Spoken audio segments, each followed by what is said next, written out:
Dollar. Dirt and money, no soul. Had to go and get it, ain't no time to kick it. Got a stack of flip for my foes. Dollar. Please tell me you can hear me. Don't turn your back and don't neglect me. Just let me know if you need me. Dollar. Let me watch out for my partners. Keep my money long, get my team strong. Let me run away from my problems. Yep, what's good, original crew? Ooh, you heard that? Hey, we back on the channel, man. We got another Mr. Ballen short for y'all today. Did you hear that? Mm-hmm.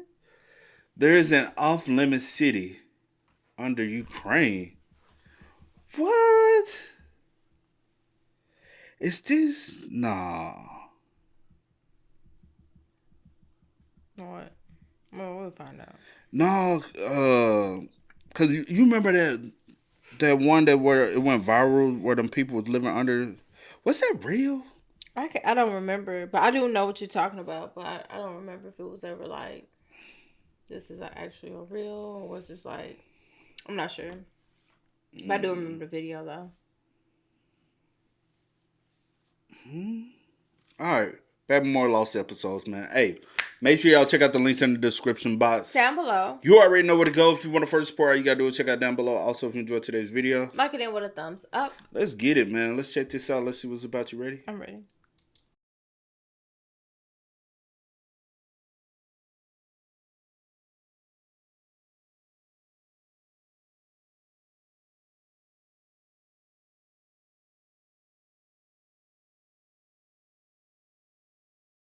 On New Year's Eve 2005, a group of teenagers... You ain't taking no notes. On New Year's Eve 2005.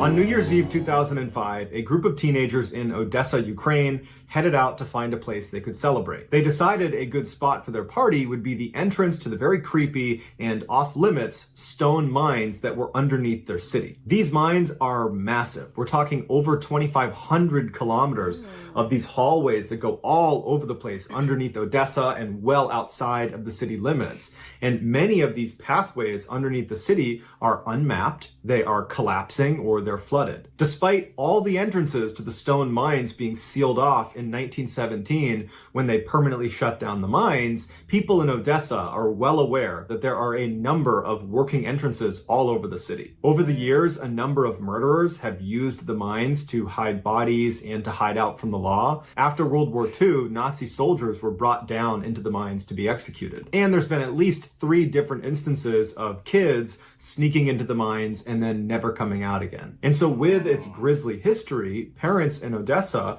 would tell their kids, do not go down into the stone mines. Even if you find an entrance that works, it's just not worth it. But of course, this only led to the kids of Odessa wanting to explore these stone mines more.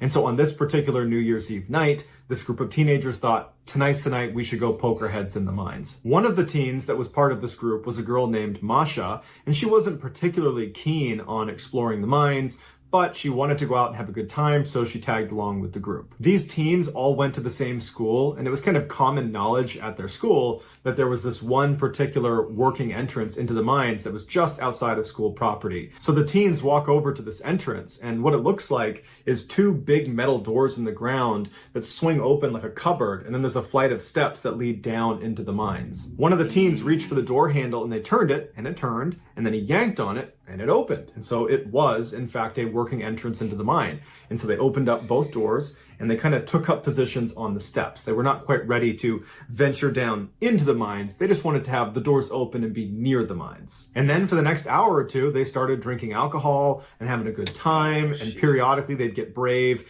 and they'd walk a little ways down into the mine, only to turn right back around and come back to the steps. And so that's how it went for most of the night. And it seems like they were having a really good time. Later in the night, Masha was very intoxicated and she needed to go to the bathroom, but there was nowhere to go. And so she went downstairs and walked into the mines for some privacy. After a while, her friends realized Masha wasn't with them anymore. And so someone said, oh, I heard her talking about needing to use the bathroom. And so she probably just headed home already to use her bathroom at her house. And so in their drunken state, they were like, yeah, there's no way she's down in the mine. I'm sure she's fine. And so they just leave. But Masha didn't go home. She went down into the mine where she relieved herself. And then afterwards, for reasons we don't fully understand, she decided to continue to explore the mine on her own without a flashlight. Now, We need to remember that she was heavily intoxicated, so that obviously played a role in her decision-making process, but for whatever reason, she started walking into the mine, and very quickly she got turned around. These are very confusing corridors, and so presumably she started to panic and began running to get back to the entrance, but unfortunately she ran the wrong direction, and she went farther and farther and farther away until she was several miles from the entrance. She has no food, she has no water, she has no light, she has no cell phone service. Damn. She's got no way out. The following day, Masha's friends went over to her house to check on her to make sure she got home okay. But when they talked to her family, they said, no, she hasn't come home yet. I thought she was with you.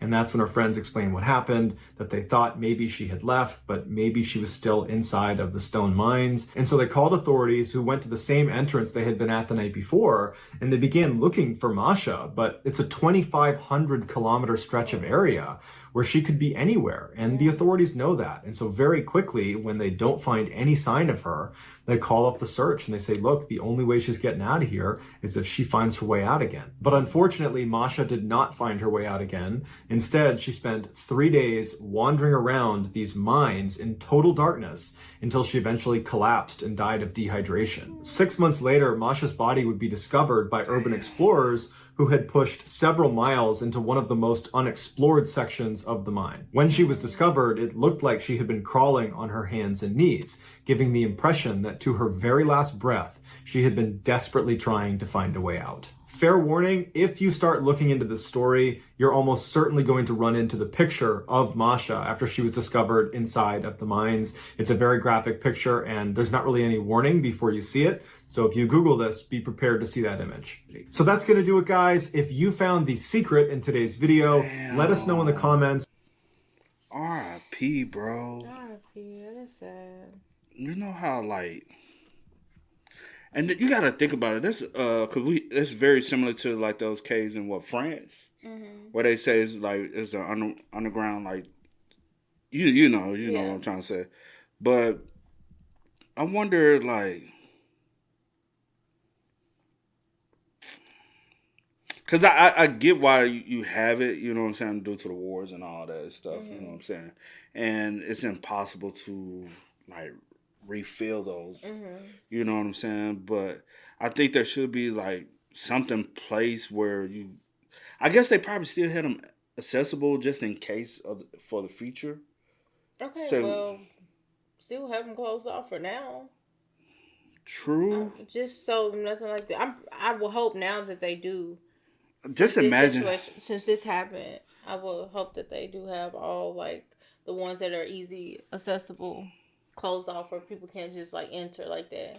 I doubt it because other people have died. So many people have died under there. Got lost. Just imagine the people who have died that haven't been able to be found. You got to think about that too. Like, I'm sure because she wandered out miles and it took them 6 months to find her. And the reason why they was able to find her is because these explorers decided to travel a certain distance in the tunnels. So just imagine someone who went another direction and they even got lost even further. Nobody has found their bodies. So you saying you don't think that they have them closed off just so people can... No, not just so people can. I'm saying if they didn't do it in the past, well, there's been other people who have died. I doubt that this one situation is going to be like, oh... True, I feel you get what I mean? And I'm sure there's plethora of other ones that unfortunately are down there and haven't been discovered as well. She's just one of the lucky ones that they have been able to return the body. Yeah. But hey, man, it's sad. It's sad to say the least, man. But y'all spam us up in the comments, man. Y'all let us know y'all thoughts about it for us in the comment section down below. But until next time, y'all know how it go, man. I do go by the name DJ New Kid. This is Sierra Nicole. We are. Kid and C. We out. Time to kick it, got a stack of flip for my folks. Dollar, dollar, dollar, dollar. Please tell me you can hear me.